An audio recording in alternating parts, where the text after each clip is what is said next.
이제 본론으로 들어가서 다윗 이야기로 가봅시다. 어때요? 총 27절까지 돼 있죠. 그죠? 그런데 다윗의 범죄라고 그랬어요. 밧세바하고의 얘기가 5절입니다. 5절. 5절 얘기가 왕궁 위를 거닐고 있었는데 어떤 여인이 목욕을 한 걸 봐서 누구냐 데려와라 그러니까 우리아의 아내 밧세바입니다. 그래서 데려오라 그래서 동침했다까지 얘기입니다. 그죠? 그래서 임신해버려요. 단 여러분이 알고 있는 얘기는 다윗과 밧세바의 이야기는 이 5절밖에 없어요. 25, 약 5분의 1 정도밖에 안 되죠. 그렇죠? 그리고 전부 그 다음부터는 어때요? 다윗이 우리아를 어떻게 하면 죽일까 그 얘기예요. 전부. 그리고 맨 마지막에 다윗과 밧세바가 결혼해서 이런 행동이 하나님 보시기에 나빴다 그런 얘기로 끝나는 거예요. 이야기는. 전체 27절에서 다윗과 밧세바의 이야기는 서론 부분에서 배경에서 잠깐 이야기를 하고 스쳐가는 하나의 배경에 불과한 얘기지 절대 메인 스토리가 아니에요. 만약에 이것이 연속극으로 나오고 영화로 만들어졌다 그럽시다. 다윗과 밧세바를 중심으로 이야기를 끌고 간다 그러면 그것은 흥미 위주인 거예요. 흥미 위주. 사람들의 관심을 끄는 흥미 위주로 한 거고 전체 이야기를 중심으로 보면 메인 스토리가 아닌 도입부에 해당되는 짤막한 이야기에 불과해요. 그래서 다윗과 밧세바 사건이 어떤 결과를 낳았느냐라는 하나의 전제사항이라는 거죠. 그렇기 때문에 전체 이야기는 다윗과 밧세바 이야기가 아니에요. 다윗과 밧세바 이야기로 만약에 본다면 성적인 이야기, 윤리적인 이야기, 도덕적인 이야기 외에는 아무 뜻이 없어요. 다윗은 나쁜 놈이에요, 그냥. 우리아는 바보 멍청이인 거예요. 자기 아내 뭐 그렇게 됐는데 모르고 뭐 전쟁을 하고 있고 그 멍청한 놈이에요, 그냥 우리아는. 그리고 요압은 그냥 다윗이 나쁜 짓 하는데 동조하는 그냥 아주 유명한 놈이죠. 이야기는 그렇지 않다. 그래서 다윗의 개교가 이어지고 절정에는 우리아가 죽죠. 이렇게 이제 구성이 됩니다. 자, 질문을 어떻게 던져볼까요, 여러분? 1절에 그 해가 돌아와 그랬잖아요. 그러면 그 해가 언제지? 질문해 볼 수 있죠. 바로 이제 사무엘하 10장에 보니까 이스라엘이 암몬 족속하고 싸우는 얘기가 나와요. 그 해, 그 다음 해, 그 해. 그럼 암몬 족속과 싸웠던 해를 알면 그 해가 언제인지 알잖아요. 그지? 바로 전번을 보면 암몬 족속과 언제 싸웠는지 우리 몰라요. 그럼 결국 그 해가 언제인지는 몰라요. 다윗이 혈기왕성하거나 전쟁할 수 있는 힘이 있거나 이웃 나라들하고 싸워서 이길 만한 그런 때겠지. 이 정도 외에는 몰라요. 구체적으로 몇 년도 언제 일어났는지 몰라요. 또 이런 질문을 던져볼 수 있어요. 다윗은 다른 사람들은 다 전쟁하고 있었는데 왜 혼자 예루살렘에 남았지? 왜 바로 그 10장까지는 열심히 가서 전쟁을 하고 지휘를 했는데 왜 여기는 안 나가고 사람들만 시키고 자기는 예루살렘 궁전에서 옥상을 맴돌았지? 이거 밧세바가 그 시간만 되면 목욕한다는 거 알았나? 오케이? 아니면 그 시간 되면 다윗이 심심해서 아니면 저녁 먹고 바람 쐬기 위해서 한번 슬슬 돌았나? 수많은 상상을 해봐야 됩니다. 성경에는 없어요. 없지만 수많은 상상을 해봐야 됩니다. 이걸 소위 sound imagination, 건강한 상상력. 근거를 둔 건강한 상상을 해야 돼. 근거 없는 상상을 하라는 게 아니에요. 그럼 이런 생각도 해볼 수 있겠죠. 왕궁 옥상에서 내려다보이는 밧세바의 집이 어떻게 생겼길래 바깥에서 보면 다 보이지? 밧세바는 다 보라고 그냥 목욕하는 거야, 그냥. 아니, 밧세바는 남이 안 볼 줄 알고 그냥 했는데 다윗이 훔쳐봤을까? 수도 없는 상상을 할 수가 있겠죠. 그러면 이제, 바세바의 집은 이제 아무래도 이제 좀 낮잖아요. 그리고 왕궁은 높잖아요. 높은 데서 낮은 곳으로 보기 쉬웠을 거다. 창문이 있었을 거다. 뭐 여러 가지 생각을 해볼 수 있고, 또 이스라엘의 집 구조가 되게 노출돼 있었다. 그렇기 때문에 더 쉽게 볼 수가 있었을 거다. 누구냐? 다윗이 물어볼 때는 이미 몇 번 봤을 가능성도 있고, 다윗이 궁전 위에 올라가서 옥상에서 왕궁을 거니를 때 가끔 봤을 수도 있어요. 그날 처음 볼 수도 있고. 그러면 바세바는 다윗이 본다는 거 몰랐을까? 왕궁 바로 옆에 있어 이제 목욕을 하는데, 바세바는 모르고 있을 거야. 뭐 이렇게 생각할 수도 있고, 아니야. 바세바는 이미 알지만 다윗을 유혹하기 위해서 그 시간만 되면 목욕을 했을 거야. 뭐 이렇게 생각해 볼 수도 있고. 근데 여러분은 이제 굉장히 이제 그렇게 생각하면 성교에 대한 도전이고, 이상한 생각을 해서 죄책감이 들 수도 있어요. 그렇게 성경을 보면 안 되지. 수많은 상상력을 발휘해보는 거죠. 바세바는 왕궁에서 내려다 보이는 집에서 왜 목욕했지? 이런 거. 5번을 보세요. 다윗은 왜 바세바와 동침했지? 이런 질문. 여러분은 답이 어떻게 나올 거예요? 좋아서, 예뻐서, 사귀어보고 싶으니까, 우리아가 없으니까 그 틈을 타서 한번 해보려고. 그건 답이 아니에요. 그런 답을 제시하지 마라, 이게 나는. 빤한 얘기, 되지도 않는 얘기, 응? 1차적인 사고도 안 되는 그런 얘기. 예쁘니까 그랬죠. 아닌 거야. 그건 사고에서 나온 게 아닌 거야. 왜 바세바와 동침했지? 여러 가지 이유를 상상해 볼 수 있어요. 그 중에 하나는 변화예요, 변화. 바세바는 새로운 여성이죠.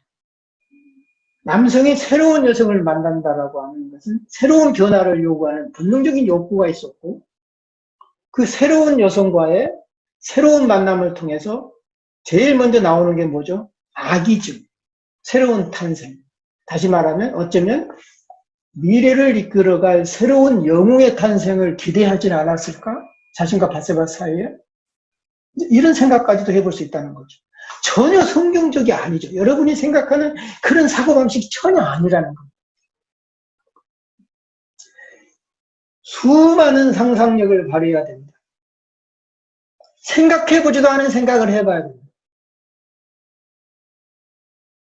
그러면 여러분들이 하나님의 복을 받아. 굉장히 역설적이지만 잘 믿는다고 해서 복을 받는 것이 아니라 많은 생각을 해서 깊은 사고를 해가지고 하나님의 뜻을 좀 더 정확히 알아내는 그 노력을 하나님은 예쁘게 보실 수도 있는 겁니다. 믿고 안 믿고 차원이 아니야. 정답이 있는 것도 아니야. 그렇지만 합리적인 그런 근거 있는 상상력을 발휘해봐라. 바세바의 임신은 뭘 의미하냐? 이게 불륜을 통해서 애를 낳았잖아요. 그러니까 그 아이가 죽어야 살아요. 죽잖아요. 그리고 솔로몬은 그 다음에 태어난 사람이에요. 심판을 받았어요. 불륜을 통해서 애를 낳았으니까 죽어야지 당연할까요? 그렇지 않아. 그렇게도 생각할 수 있지만은 바세바의 임신이라고 하는 것은 남성과 여성 사이에 있는 하나의 새로운 세대를 이끌 세대가 나왔는데 첫 번째는 되게 많이 죽어요. 성경에 보면 모세도 가나안에 들어가지 못했고 그 장자가 순환을 당한 경우가 성경에는 참 많이 나옵니다. 좀 더 두고 봐라. 그래서 이게 내게 보면은 퍼스의 기호 사망이라는 기호학에서 가져온 건데 1항, 2항, 3항을 통해서 해석을 해보자. 1항은 뭐냐면은 출발점이에요. 의미의 출발점. 그럼 의미의 출발점이고 대상은 2항은 대상인데 뭐냐? 의미는 뭘 의도하나? 무엇을 만나려고 하는 거. 3항은 무엇을 통해서 하는 거예요. 해석체는. 이제 이런 식으로 한번 분석을 해보는 거예요. 1항은 의미의 출발점이에요. 2항은 이 의미가 지향하는 방향이에요. 사망은 1항과 2상 사이에 수단이고 어떤 원리고 연결해준 1항과 2항을 연결해준 수단이 된다는 거죠. 그럼 만약에 의미를 출발을 한다 그러면 다윗과 밧세바가 동침한 내용이 나오죠. 첫 번째 대목에서. 이게 뭘 의미하냐고 물어야 돼요. 이것이 지향하는 목표가 뭐냐는 거예요. 다윗과 밧세바의 동침이 좋냐 나쁘냐 얘기는 해석이 아니에요. 판단이지. 여러분은 지금부터 해석을 해야지 판단하면 안 돼. 해석하라. 새로운 존재의 탄생을 예고하는 거예요. 비록 첫 아이가 죽었지만 그 후로 솔로몬이 탄생하거든요. 그러면 이 사이에 들어갈 것은 뭐냐? 하나의 역사의 변곡점이 된다.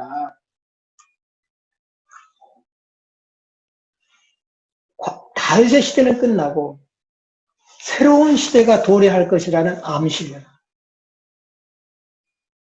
한 번도 지금 생각해 보지 못한 지금 다윗과 밧세바 이야기를 지금 새로운 차원에서 해석해 보는 겁니다. 나의 이런 해석이 다 맞다고는 볼 수 없어요. 또 다른 해석이 나올 수 있어요. 그러나 적어도 이런 식의 해석을 시도해 보는 거다. 그래서 이제 전개를 보면 이제 요압에게 이제 보내잖아요. 쭉 여러분이 다 읽어봤어요. 자, 질문. 다윗은 우리아를 왜 전쟁터에서 불러들였나요? 왜 불러들였나?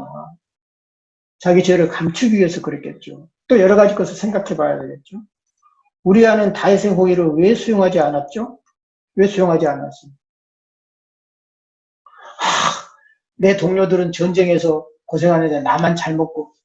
생각해봐. 우리아가 장군이에요. 더군다나 우리아는 외국인이에요. 용병이라고요. 이스라엘에서 온 그 용병 뜨내기 외국인이에요. 그 외국인을 불러다가 전쟁의 상황을 물어보고 전쟁이 잘 되냐? 아니 장군을 불러든가 아니면 전령을 불러야지. 우리아를 왜 불러?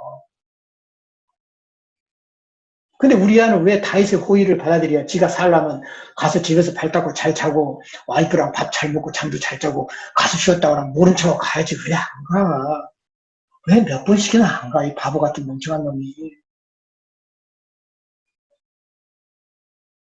죽겠다는 거지 뭐. 근데 우리아는 왜 죽어야 돼?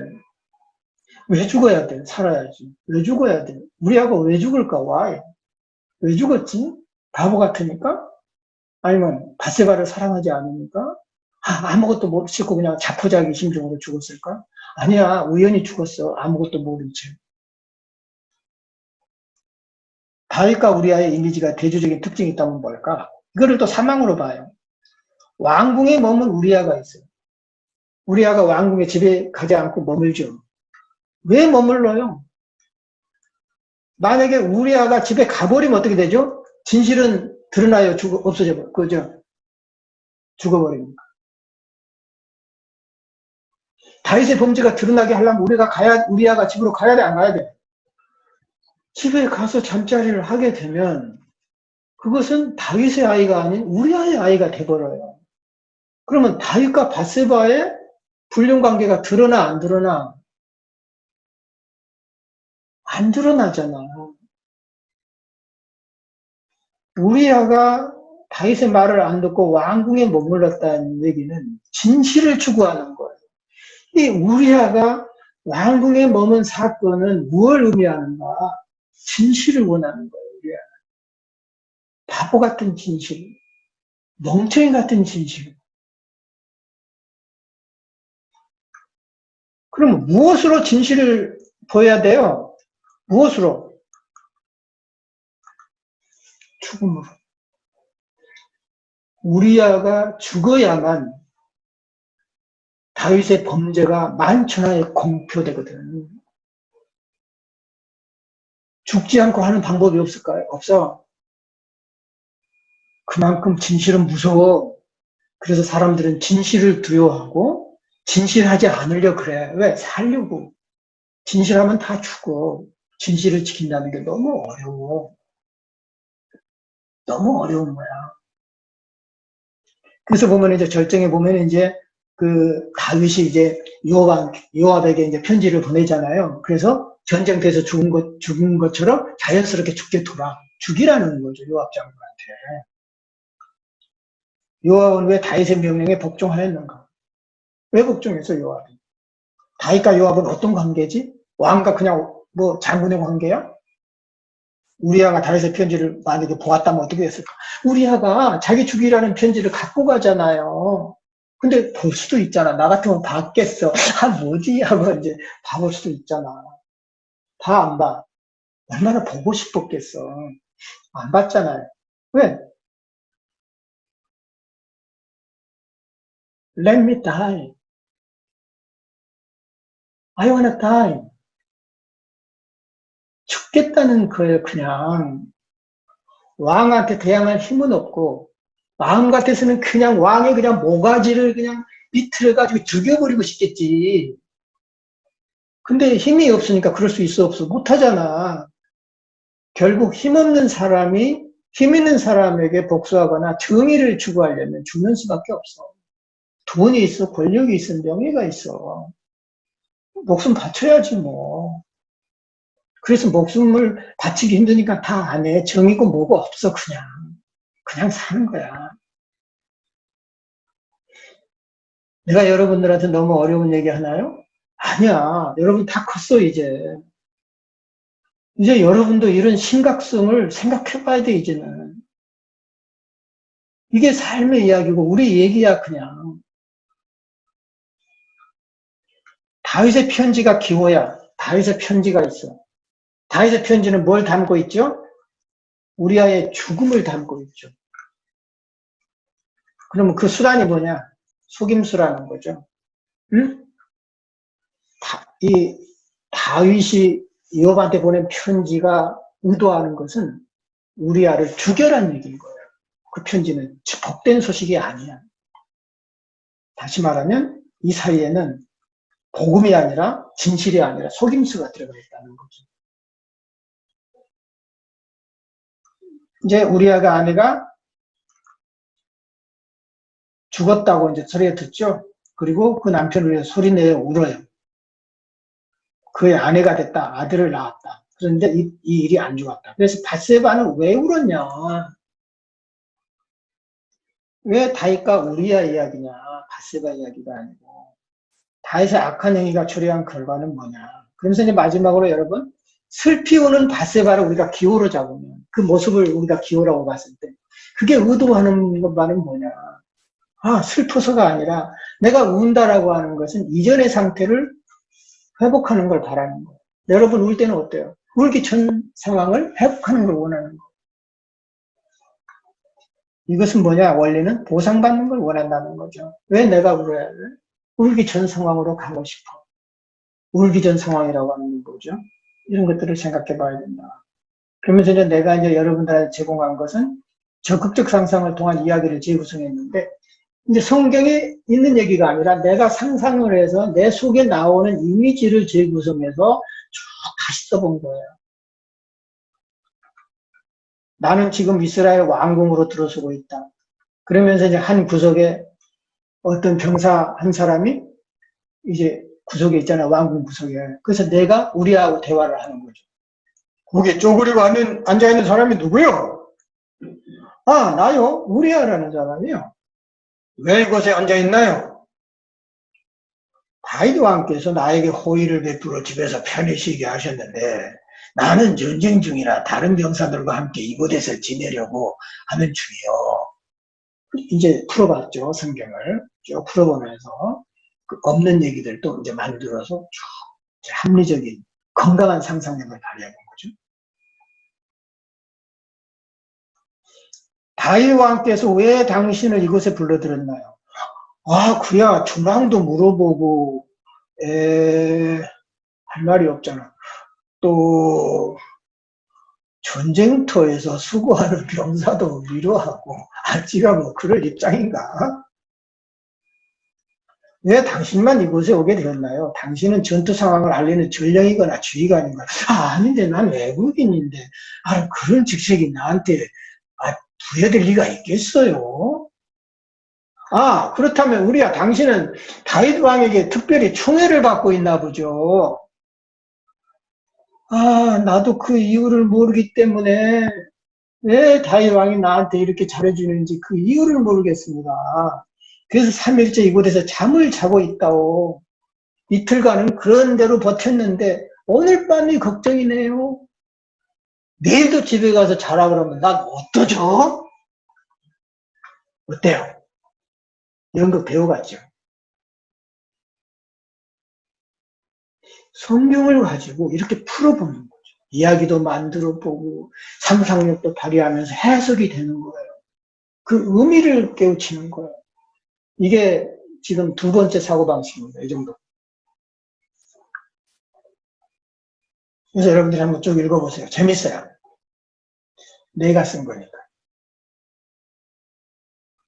그리고 나서 이제 마지막으로 이제 이야기, 설화 비평이라는 성서 해석 방법론이 있어요. 이야기 비평이라고도 하고, 설화 비평이라고도 하고, 서사 비평이라고 하는데, 이야기가 가지고 있는 특징을 분류시키면서 분석해보는 작업의 설화 비평이. 그래서 이제 그 설화 비평에 대한 책을 내가 또 쓰기도 했어요. 그 책에서 이제 한 예를 들었던 내용을 쭉 설명해 주는 겁니다.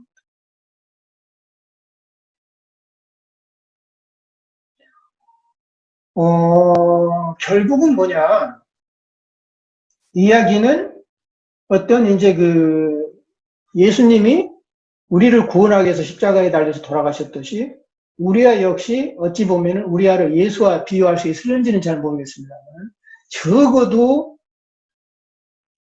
진실을 드러내기 위해서는 목숨을 담보로 해야 된다는 굉장히 슬픈 이야기예요, 사실. 슬픈 이야기고 우리를 돌아보게 하는 이제 그런 이야기입니다.